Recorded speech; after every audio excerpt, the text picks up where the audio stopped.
Lot number 400 is a rim clamp 5050E.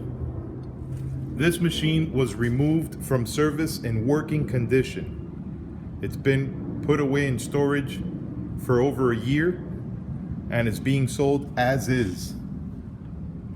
According to the mechanics, it was removed in working condition and had a small air leak in one of the hoses. It appears to be complete and in good shape.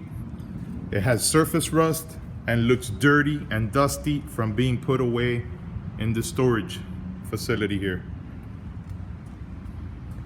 So it's lot number 400, a rim clamp 5050E. Good luck.